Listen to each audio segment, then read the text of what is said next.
welcome to the latest edition of Urban Myths and Legends. We're here in Lake George, New York, and we're going to take you through the Lake George Battleground. We're going to show you all of the history and then talk to you about the haunted history and all of our own personal experiences. So join us here in Lake George. Hello, I'm Jake. And I'm Teresa. And we are Long Island Paranormal Investigators. And we are here at the Lake George Battleground, where the Battle of Lake George actually took place. Now, the battle was it actually was two separate engagements, the first being Bloody Morning Scout, and it took place on September 8th, 1755. It was an ambush led by the French and Indian forces against the British and their Indian forces. And in that battle, King Hendrik, who was the Mohawk chief and ally to the British forces, was killed along with Colonel Williams. After they passed, the rest of the British forces actually came to the rescue and set up more barricades and more cannons, which actually led us to our second engagement.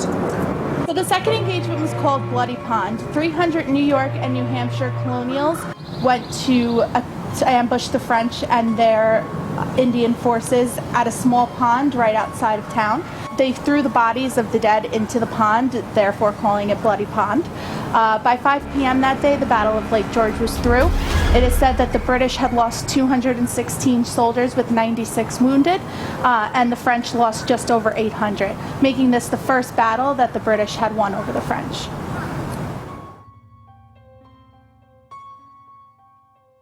Today, my name is Michael Carnito. Here we are at the field hospital at Lake George Battleground. Some of the paranormal claims that have occurred here are people have claimed to see different apparitions of soldiers in the area, battery malfunctions, equipment drainages. EVPs have been caught here as well. He's glowing now.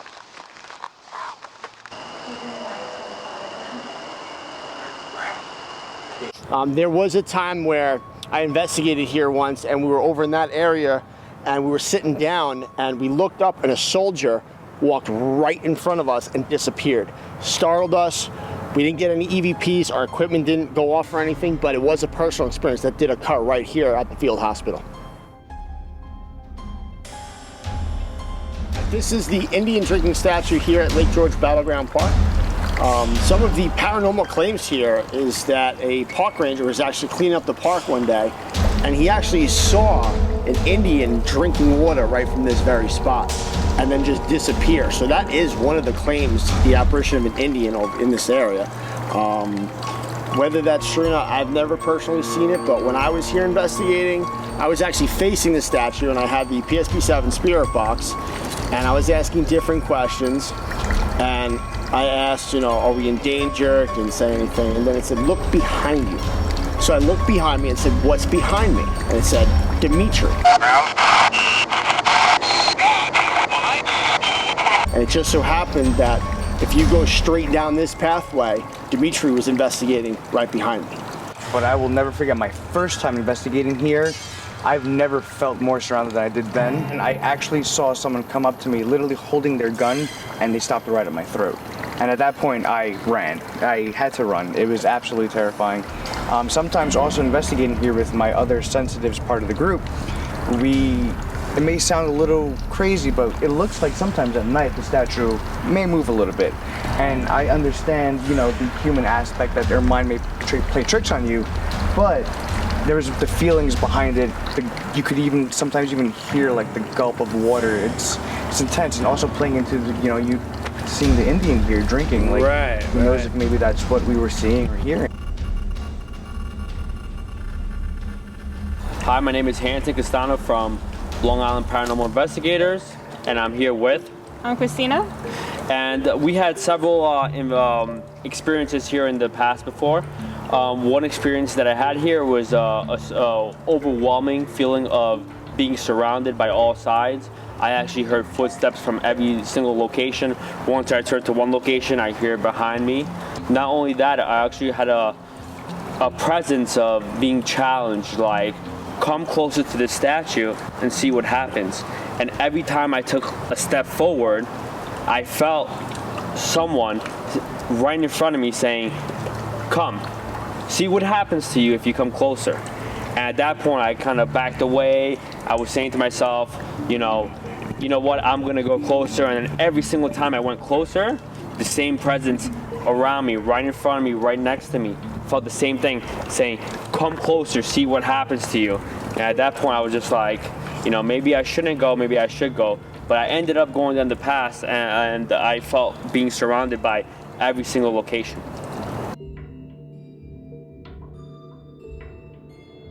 Going to what Hanson said, I was actually here by myself.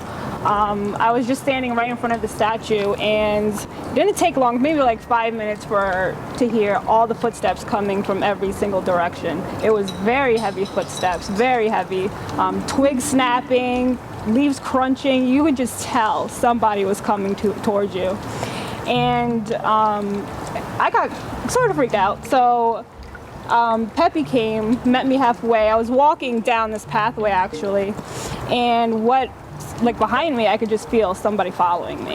And like when I stopped, it would jump. Like it felt like it jumped right on my, like right behind me.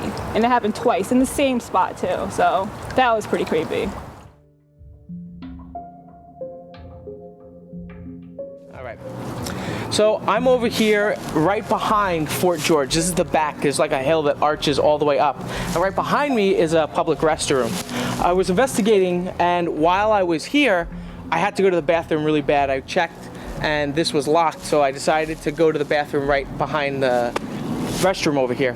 While I was going, it looked as if there was some kind of Native American running at me really low, like carrying a hatchet. And as I saw it midstream, I just jumped and turned around because it scared me so bad. And it was gone as soon as I saw it. It like ran at me and just disappeared. It was crazy. I don't know how to explain it, but that was one experience that I had right back here at Fort George.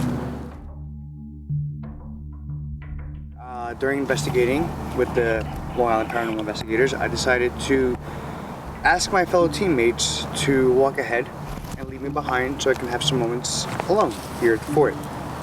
Little did they know that I was planning on provoking a little bit. I wanted to see something, so I started asking, and then I started forcing it. I'll never forget saying, show me something now. I didn't see anything. So at that point, I decided to leave the fort and walk over and meet up with my other teammates. They were sitting down, so I wanted to sit down with them. They were sitting back to back, so during that sit down, I decided to close my eyes and meditate a little bit, and it was at that point that I saw a red cord, is the best way to describe it, individually wrap us all up. Now the difference is that when they decided to get up and leave, they were free to leave. And I sat down there for 5 seconds about, I couldn't move. Now, once it was over, I was able to move and I got up, no problem. I didn't think of anything of it at that point either. So at that point, we needed to meet up with the rest of our team. I started to feel that feeling of being surrounded, which many of us feel when we're investigating Lake George. It's very common here to feel like you're being surrounded. This one was a little different. I could see them coming closer to me, and the closer they got, the blacker everything got around me. I was getting worried. It was at that point that I felt a wrench in my stomach. I will never forget that pain, because it's what caused me to keel over. And at that point, my fellow investigators, Teresa and Shannon, grabbed onto me and asked me if I was okay. I was not okay. Okay. Jake, Mike, we need you. Hurry, please. Jake. I'm gonna come as fast as I can. And I felt Teresa and Shannon holding on to me, and I can hear them speaking to me. But in a way, I lost a sense of time, and I began to cry. Jake. It's okay.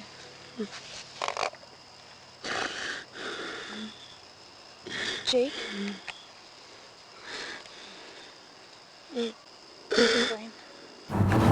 The feeling of sorrow was so overwhelming. It took over my gut, it took over my heart, to the point that I don't remember going down, But when I finally came to, which when I looked at the clock, it was 5 minutes later, I was on the ground, hysterically crying. And it was at that point that I saw a fellow member running toward us with his own light. Was just gone. We couldn't get to him at all. He wasn't talking, he wasn't moving. Jake used to be prone to seizures, so we thought that maybe he was having a seizure, but it didn't seem like that. So then Dimitri comes running down the path, and all of a sudden Jake just snaps out of it. Now we're on the floor trying to help Jake cope with what just happened. We get him up and we start walking out of the park, and as we're walking out, he keeps hearing people call his name. Yes, it was like a hissing shake, shake, shake. I honestly thought that's where he was going. Your whole jaw locked up. I had to hold your mouth open. Yo, I couldn't see you guys. I couldn't Could see you you feel guys. me? No, I couldn't see you guys. I couldn't hear you. I thought you guys left me. Oh. It was at that point that members of my team had to grab my arms and pull me toward the campsite away from the battleground. I don't know why, but I wanted to come back. I don't know why, but I wanted to come back. We're getting him out of here. It's okay. Yeah, you're good. Stay there. You're good. Don't look back. I'm here. Just ignore it. It's just us. It's just us. And we proceeded with our regular deeds, you know, rest of camping, have a good night, but I will never forget the rest of the night because the way I remember it is from a third person point of view. Even now, talking to you, thinking about it, I remember looking down on myself, sitting there, drinking a beer, sitting there, watching my members, my fellow teammates, just talking, laughing, and I couldn't even participate in the conversation. It was as if the rest of the night wasn't me. But I'm glad I can share it with you, and hopefully you can learn something not only about Lake George, but about paranormal investigating in all. Welcome to the happenings of Lake George Battleground. Here we are at Fort George. Like all of the other claims here at Lake George Battleground, it kind of goes with all of the other locations. Shadow people, different apparitions of Indians and soldiers, cold spots, hot spots. What I've encountered here once, I was investigating here with 7 other people, and we were in this location here, and all of a sudden we felt completely surrounded. And we were waiting for like something to pop out and like knock one of us down. That's how intense it got, and then it just stopped. I was actually investigating here alone, and you could hear what sounded like something dragging, like an elephant trudging through the woods. You just hear like a constant rustle coming across, and it just seemed like it was like circling me. And then at one point, I saw a black shadow that looked like it was kneeling in the grass behind us. And so I took out my flashlight to flash at it, and it actually disappeared. And then maybe a foot behind me, I heard someone laughing, which that was definitely a pretty startling experience.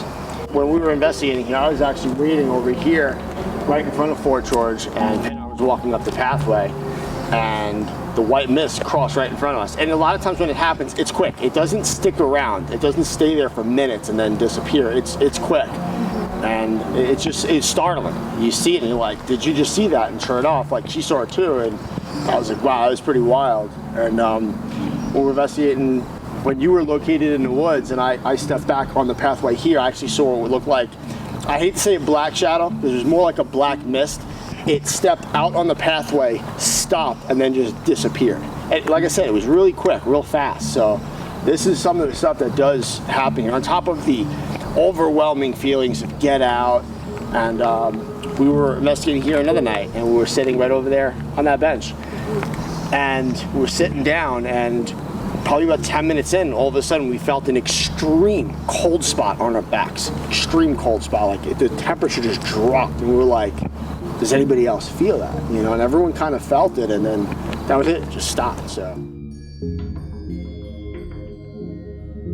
First time we investigated the wooded pathway right parallel to Fort George, I actually was coming in to go sit at this bench, and I got maybe about 8 feet away, before I just felt like, you know, don't go any further. I started feeling uncomfortable, so I kind of just stayed there, and there was just an overwhelming feeling of just being surrounded, and I just kept hearing footsteps just coming right up to me from behind me from pretty much every angle.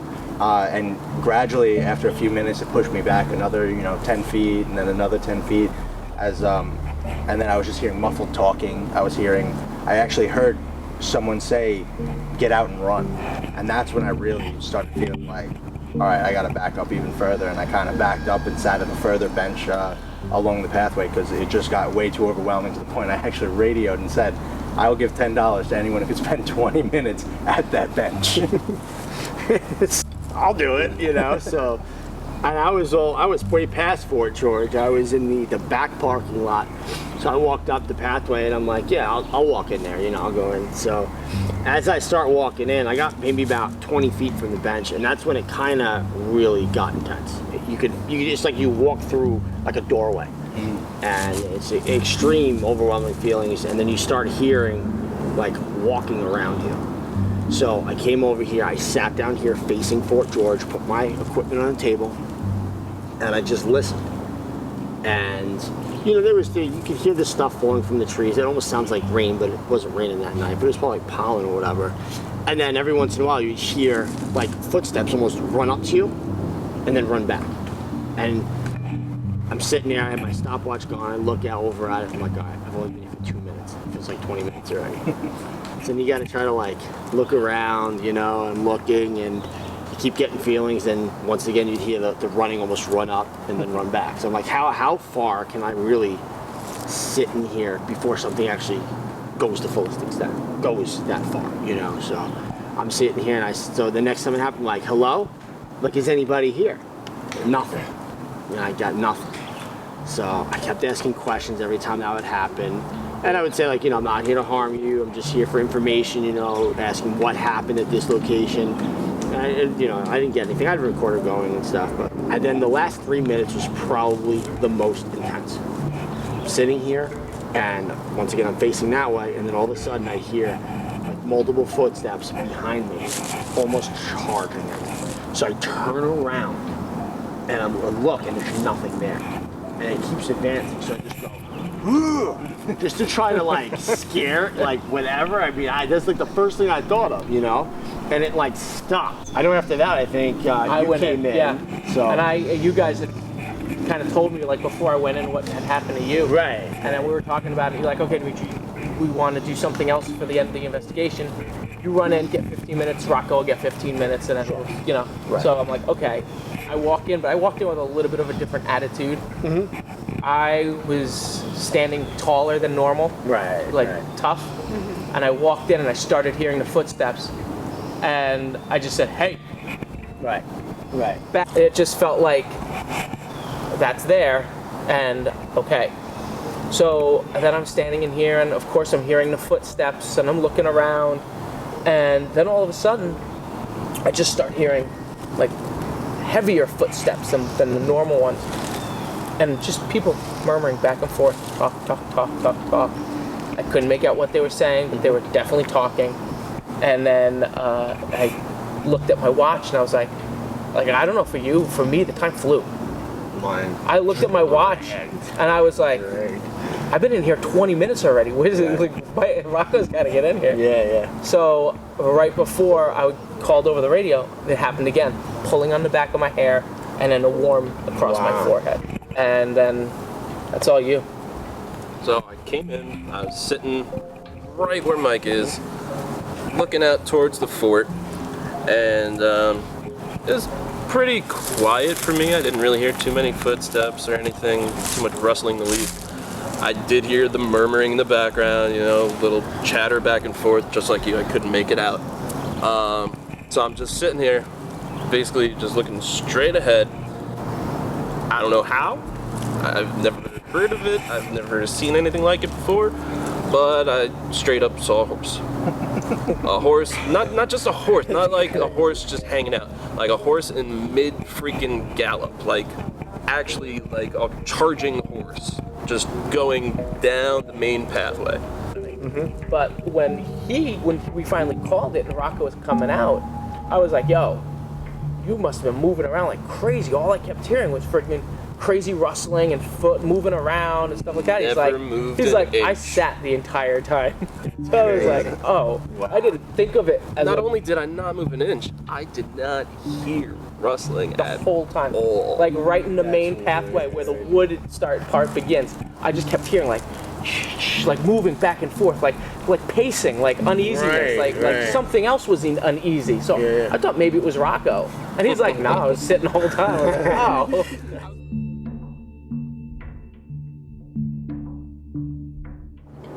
Alright, so here we are at the gazebo at Lake George Battleground. Some of the experience that I've personally had here is one time when we were here, I was sitting in here by myself, and it sounded like there was movement just coming from all around.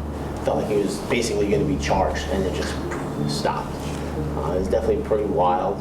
We had picked up a couple of interesting EVPs in here as well.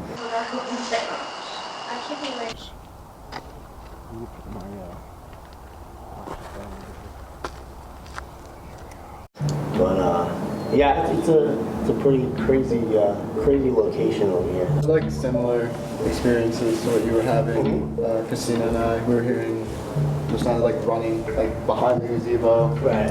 And the batteries on the full spectrum died, and then we changed them, and then they died again, and then the end zone died as well. You know, I've had similar experiences as well outside, like the feeling of people rushing past you, like even feeling the wind of them running. But whenever I'm sitting in here, I feel like this, I don't know how true to the story it is, but this may have been a part of Fort George, and like it could have been like a command center, because once I'm in here, I feel like there are guards like walking around like back and forth, like trying to plan something, and then outside is where all the chaos is. So I don't know how true that holds to it, but I feel like that may have something to do with what had happened here. No, I know for myself personally, when I'm here, this whole back area, and this is the back half of the gazebo, it's just, you always feel like that. You feel like you're gonna get bum rushed. It's just, you feel it emotionally, and you feel it in the woods. You see, at least for myself, seeing shadow people dart back and forth, and you just feel like there's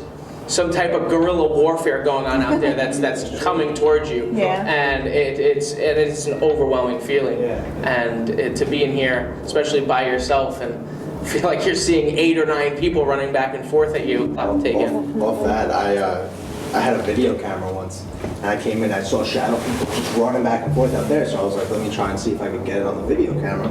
So I was just panning across the front entrance, and as I was going across, out of the corner of my eye, I just see like an 8-foot tall black figure right here, and I just like freaked out. Like I didn't even think to point the camera at, I just like freaked out because it was within like inches of my face. Yeah, absolutely. A lot of shadow people, you feel like you feel and you hear like you're being, like Demetrius said, you're being bum rushed by not even one person, just like several people, just everywhere, every location. You're hearing different things, like they're just telling you like, we're gonna rush you.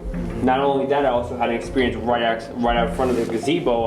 I was here with Demetrius Haratos, and we actually had a VP, which is called the Voice Phenomenon, and we heard somebody, we were talking about the location, and we heard someone go, shh.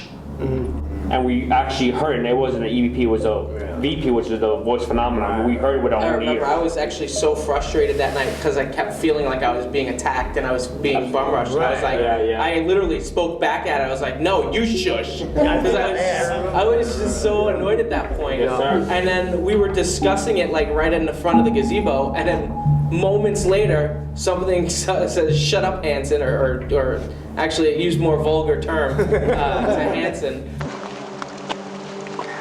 You like it, Kurt?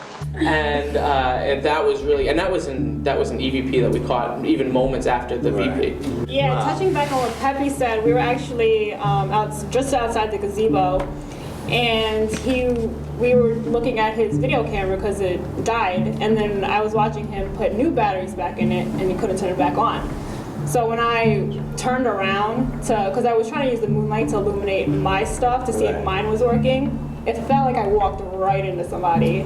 So like I literally, but nobody was there. And then right when that happened, my end zone died. I mean, one of the first times I was here, we came right into here, and it was we probably had like 6 of us, 6 or 7 of us, and we were all investigating, and it wasn't long, 5 minutes, and we looked out and there was 2 red lights out there. It looked kind of like our laser pointer lights. There was 2 of them, and it kept coming closer, and then all of a sudden, like, we got an extreme feeling of get out, like we're not supposed to be here, like get out. So we waited and it kept popping up and they would disappear and pop up again, and it got so intense where we were all like, what the hell, you know, we boarded, we were like, let's get out, let's just get out. You go with your gut instinct. If it tells you to get out, you get out. That's freaking me out because last night I kept saying I was seeing a red dot. It's crazy. When I was here, I kept seeing a red dot over in the woods over there, and I kept saying that to you and you too. And then you're like, I don't see it, but I saw it, and it was. That's what we've had here. This place is a beautiful location. It's got a lot of history, and it's got a lot of fun experiences, as you've heard throughout this episode. So yeah, this place is a great place to be for all of your supernatural and historical needs.